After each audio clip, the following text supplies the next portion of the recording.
session 1. And chairing this session will be Mr. Abuzar Ali Khan, lecturer from Villa College, Maldives. Uh, so we welcome you here, and I ask you to chair this session.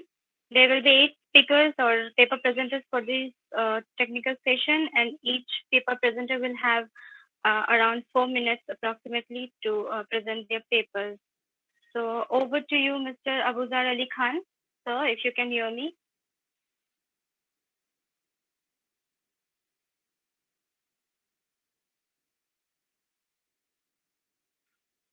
Sanjay, please mute your.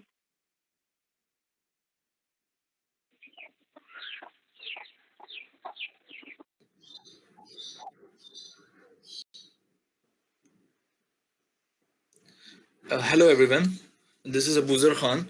Is my voice audible to you all? Yes, sir. Yes, absolutely. Yeah. Welcome.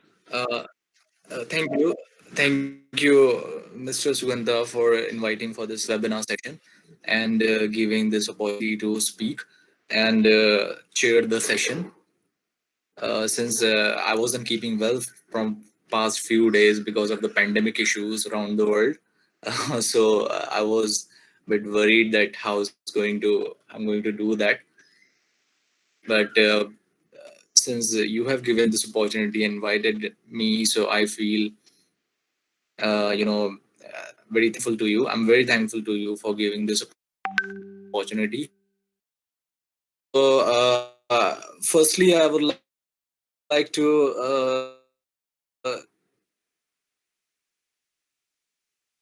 talk about the topic a little,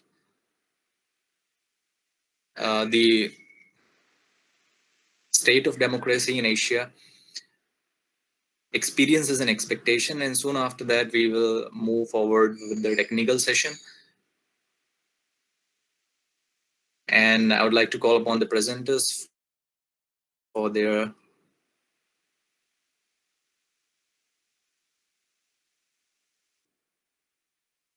presentations.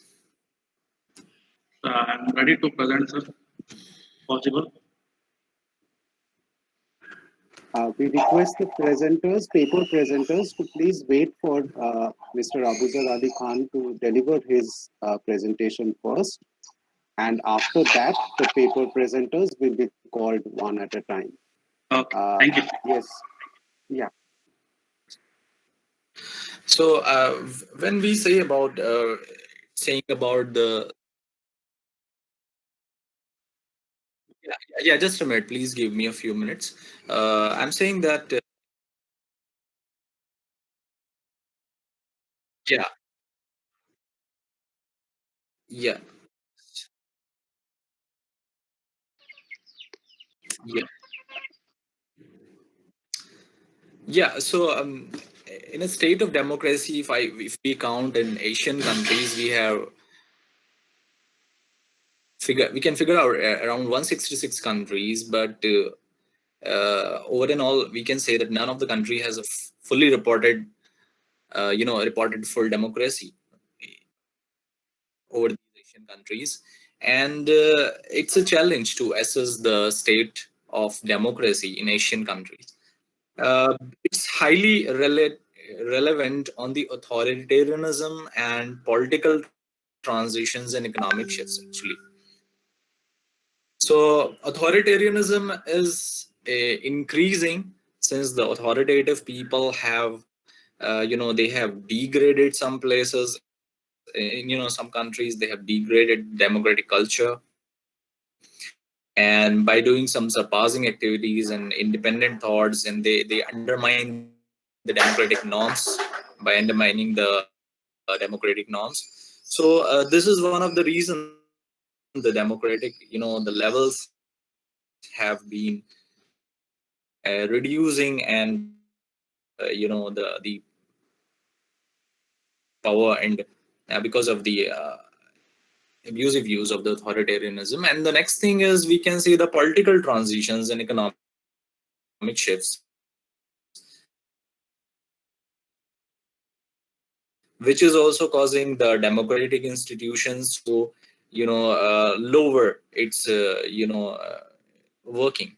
So it says that democratic institutions are finding it more challenging to address the rapid social changes, and it corresponds to the social needs. To counter the polarization and to manage the conflicts. So it has become difficult for the because of the political transitions in economics to have a strong democratic structure in Asian countries. If we talk about the South Asian countries like Afghanistan, India, Pakistan, Bangladesh, Sri Lanka, Nepal, Bhutan, and Maldives, they are still struggling to ensure a stable and a sustainable democratic institution and practices in these areas, which is highly required in these areas, since the corruption, most of the developing countries, the corruption is quite high, and there is no authentic rules and norms which can make barrier, or you can stop the politicians and the authoritative people for protecting the democracy within the state. Okay. Now if we talk about the expectations, the expectation from a democratic state is like a citizen is living a happy life, is satisfied with the way the democracy works in his country, and this is supposed to be the same meaning for all individuals around the world, over the world. Okay. Citizens life are valuable and have importance. This is what the democratic a full-fledged democratic state is.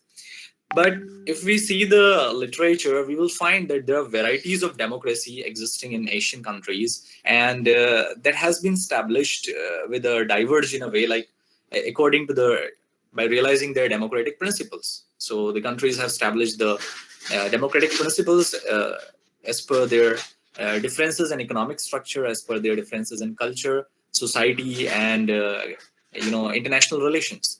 So although they all are democratic, they are implemented different principles. So this is also one of the factor to be considered, that how can we view the democratic structure in a different way. Now, if we talk about the economic areas of democracy, like the economic plans, policies, and programs in a state of democracy, in mostly in Asian countries, it has aimed to, most of those programs, policies, and procedures have aimed to achieve the economic growth. Okay. So the state of democracy with the idea of sharing common goal and objectives,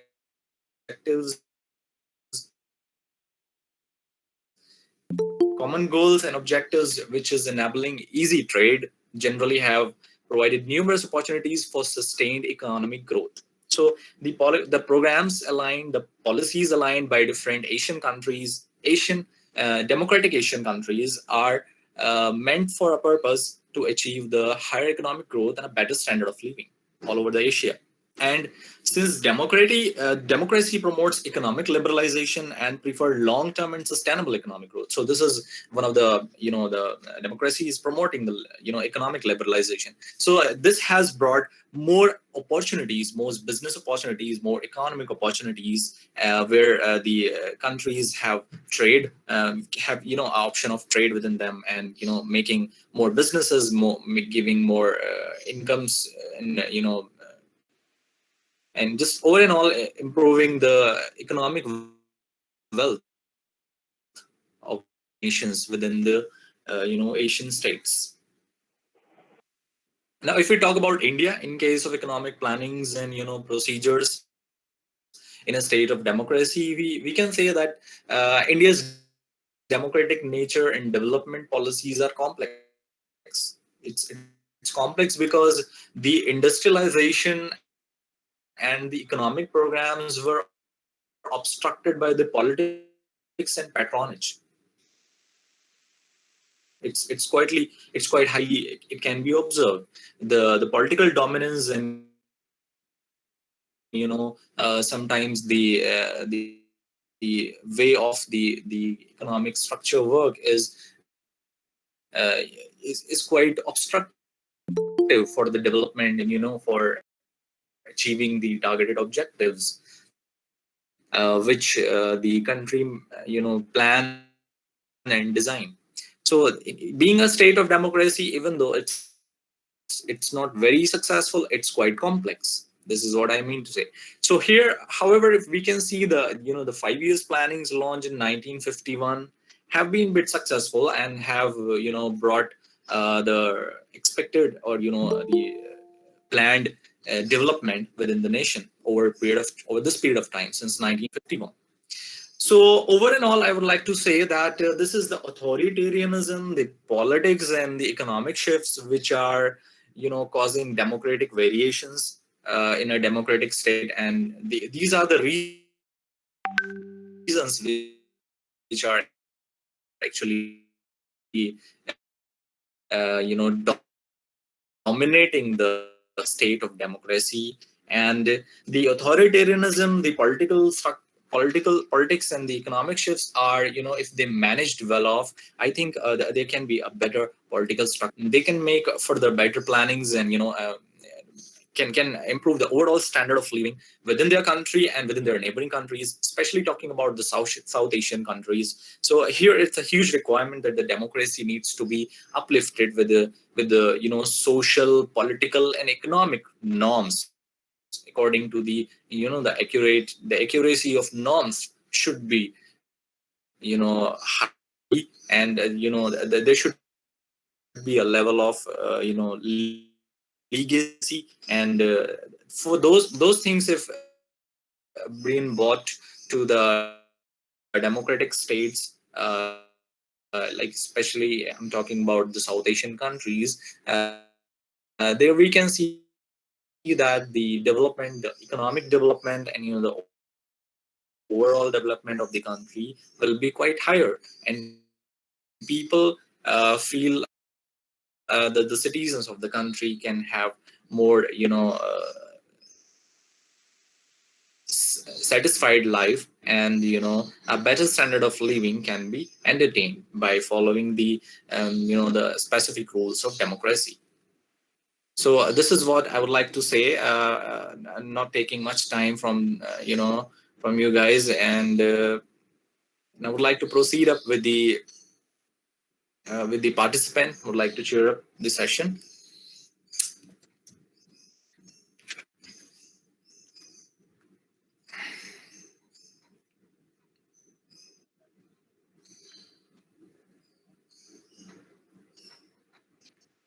Shall I start presentation, sir? You,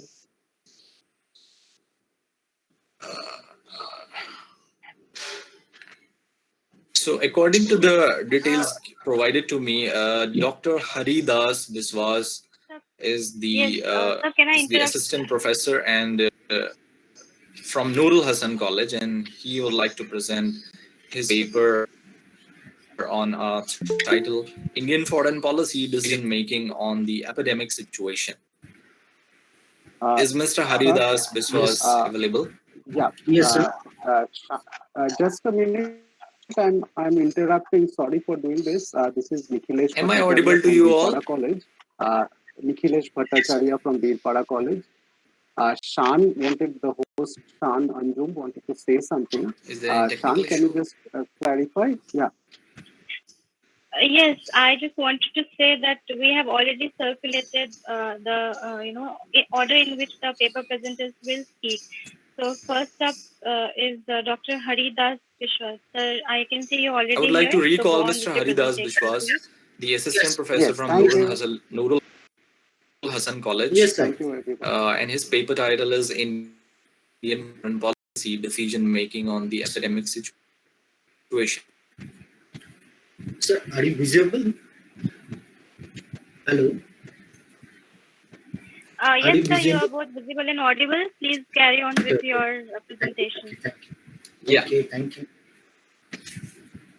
First, my name is Dr. Haridas Biswas, Assistant Professor of Professor Shoaib Nurul Hassan College, Farakka, Murshidabad.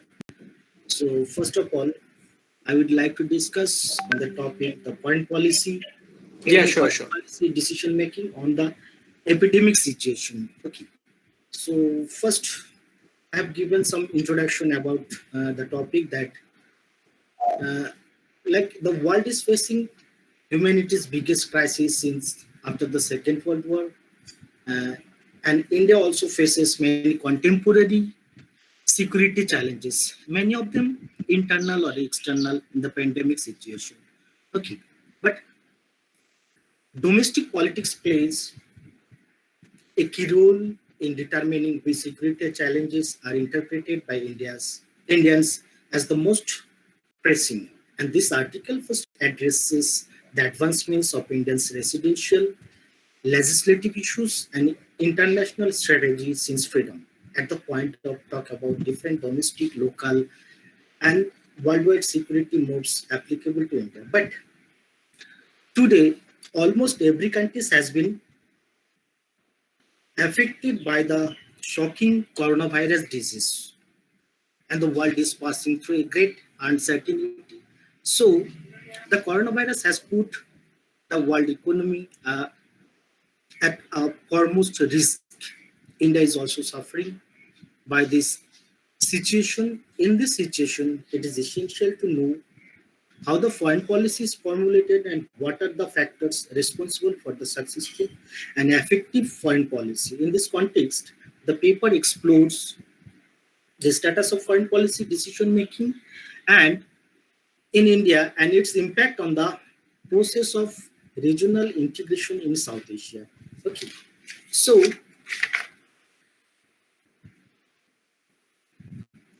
Indian economy has been hit hard by the ongoing coronavirus pandemic driven global crisis. The entire world is passing through, sorry,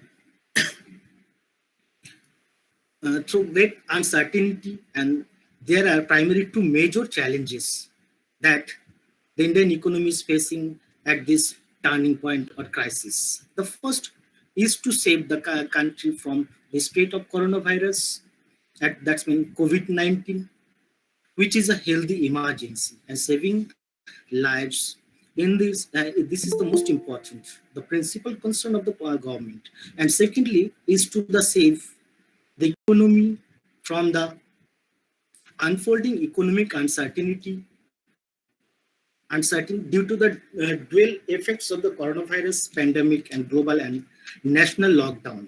And this global pandemic and economic crisis affects India's economic and national security. And the effects of the crisis on trade and foreign policy are not only complicated but also widespread. Are you listening? Are you listening? Yeah. Okay, thank Yes, you. yes. Okay, thank you. Now we are going to discuss on the module second, that's when the sub point, what is foreign policy? Okay.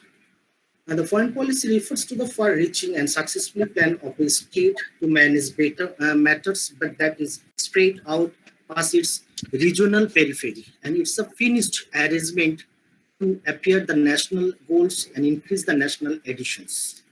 Okay. Now,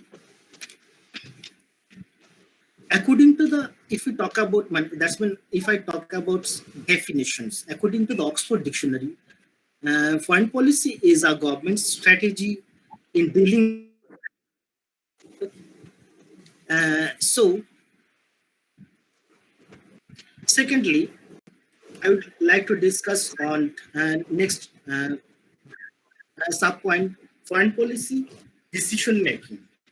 So foreign policy decision making is the procedure by which the government examines the current issues and assess the arrangement choices and take fitting activities to knock out the exceptional issues just so for the expansion of the national increases. And it is necessary to define that foreign policy decision making for the better understanding of the discipline. Okay. So if you talk about in simple word, that's when decision making denotes to the development to recognize the problems and discover possible substitutes and to select the proper policy to determine those issues.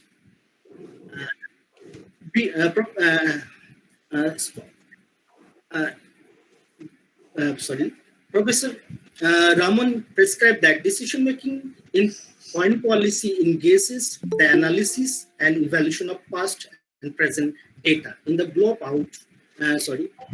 our past knowledge and that of others who had treated with parallel situation in order to recognize the need and accessible choice for action in the futures and the likely proposition of each of those choices for the protection and promotion of our national interest. So now we are going to discuss next point, that is contemporary Indian policy in the context of security challenges. Okay. Now, uh, given the evolution of its democratic politics and foreign policy over the last 70 years, what conclusion can be drawn about India's Mr. ability to Haridas, manage? Yes, if you yes, can hear ma'am. me, Okay, uh, okay. uh, I think you were already informed that you have only 4 minutes for the presentation Okay, okay, ma'am. because Okay, okay. we I'm have others just to take the question. Please, okay, okay. Within yeah, 1 minute, I have wrap finished. up. I will finish. Yes, Okay, okay, sure, okay. sure. Go ahead. So uh, then I have mentioned here the impact of COVID-19 on foreign policy decision making. Here I have mentioned that the whole world is facing a big crisis due to the spreading of newly detected novel coronavirus.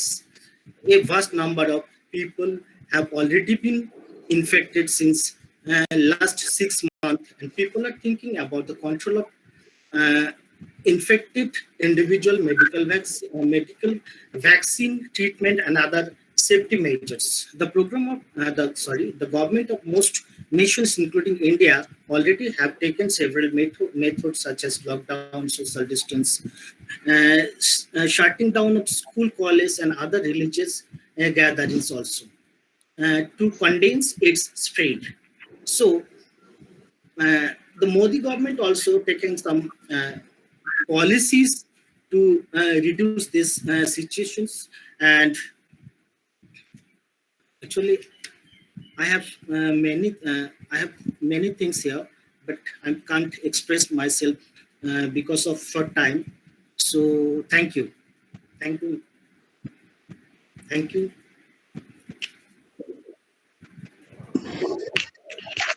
Excuse me, আমার মনে হয় যারা আছেন তারা প্রত্যেকে একটু করে বাংলা বোঝেন। হরিতেশ বাবু এক্ষুনি যেটা বললেন যে মোদি গভর্নমেন্টের পলিসির ফলে সমস্ত কিছু ঘটেছে, না ক্যান ইউ এক্সপ্লেইন ইট? না স্যার, আমি ওইটার জন্য বলি না, আমি বললাম কিছু পলিসি মানে যেগুলো তৈরি করছেন এই এফেক্টটাকে দূরীকরণ করার জন্য। Not only the central government, every state government also taking some step to reduce or সেটাই করে সঠিক সত্যি হবে। আর শুধু করোনা ভাইরাসের জন্য কি সমস্ত কিছু স্টপ হয়ে গেল, নাকি অন্য কোনো কারণও ছিল? স্যার ইকোনমিক দিকটাও যেমন বলবো যে স্যার আমাদের মেইনলি হলো এই করোনা ভাইরাসের জন্য ইকোনমিকটা একটা বড় একটা প্রবলেম আমাদের। আচ্ছা, সবাই তো অনলাইন আছে, সবাই শুনুন, একটুখানি শুনুন। কালকে আমাদের একটা প্রোগ্রাম ছিল যে আজকে আমরা পড়াবো রাত্রিরে বা 12:30টার সময় পড়াবো, অনলাইন ক্লাস নেব। তাতে আমাদের দুজন স্টুডেন্ট জানিয়ে দিয়েছে যে তারা মাঠে কাজ করছে, অতএব তারা 12:30টার সময় ক্লাস করতে আসতে পারছে না। তারা অনুরোধ করেছে যে প্লিজ আমাদের ক্লাসটাকে আপনারা রাত্রি 8টার সময় বা 8:30টার সময় করুন, আমরা ওই সময় মাঠ থেকে এসে হাত পা ধুয়ে পড়তে বসতে পারি। Can you explain it? Sir এখানে যেমন বলবো যে স্যার যেমন হলো ধরুন এটা একটা কারণ হলো তাদের ইকোনমিক প্রবলেমটা স্যার। তো এর জন্য গভর্নমেন্ট কিছু পলিসি অ্যাপ্লাই করেছে, শুধু সেন্ট্রাল গভর্নমেন্ট না, স্টেট গভর্নমেন্টও কিছু ফ্যাসিলিটি দিচ্ছে। যেমন স্যার আমরা যদি বলি মহাত্মা গান্ধী নারেগা, এখানে যে 100 দিনের কাজগুলো প্রোভাইড করছে সরকার। তো আসলে স্যার ম্যাক্সিমাম পপুলেশন তো আর বিলং করছে পুয়ার ব্যাকগ্রাউন্ড থেকে, সো সবাই সাফার করছে স্যার এটা থেকে। দ্যাটস ট্রু যে প্রত্যেকে বিলংস করছে পুয়ার ব্যাকগ্রাউন্ড থেকে। আমাদের বেশিরভাগ ছেলেমেয়েরা পুয়ার ব্যাকগ্রাউন্ড থেকে করছে Yes, sir. Yes, এবং I am. আমরা যারা রেগুলার মাইনে পাচ্ছি তারা বুঝতে পারছি না যে বাইরের পৃথিবীটা কি দাঁড়াচ্ছে। Yes, sir. Yes, sir. Hmm It's absolutely true, sir. এবং আমাদের যে কথাগুলো হচ্ছে সেগুলো আমার মনে হচ্ছে, আমি এতক্ষণ ধরে শুনছি সেমিনারটা, আমার মতে অনেকটা সুপারফিশিয়াল, অনেকটা মানে কি বলবো আর কি, একেবারে তত্ত্বের উপরে দাঁড়িয়ে আছে, কিন্তু তত্ত্বের উপরে জীবন চলে না। Okay, thank you. Okay sir, thank you sir. আসলে স্যার আমরা তো যত কিছু কাজ হচ্ছে সবই তো থিওরিটিক্যালের উপরে, প্র্যাকটিক্যালি যে আমরা আজকে সেমিনারটা স্যার প্রেজেন্ট করছি, এটাতে যে আমাদের সোসাইটিতে কিছু একটা প্র্যাকটিক্যাল ইম্প্যাক্ট আসবে স্যার, এটা আমার মনে হয়, আমি অনেকগুলো সেমিনার আমরাও দেখি করি, যে এটা যে আসবে এটাও মনে হয় বলুন, এটা আমাদের জাস্ট একটা ইনফরমেশন গুলো আমরা, যেমন আমি শিখছি, আমি তো এখন স্টুডেন্ট, আমিও শিখছি স্যার, অনেক কিছু শিখছি, তো এটা practical. Thank you, Horidas Bishwas, for your great presentation. We are thankful to you, and Professor, you are touch all the points, and this session is chaired by Abuzar Ali. Please, sir, continue. Next, our next presenter is with us. Please continue. Sukanta, Nikhilesh here. I think Abuzar Ali Khan's internet connection has snapped. So I think I saw him leave the session. Can you please call the next person? And thank you, Horidas Bishwas. Thank you so much, sir. Thank you so much. Yes, if you can switch off your microphone Okay. and ask the next person. Thank you.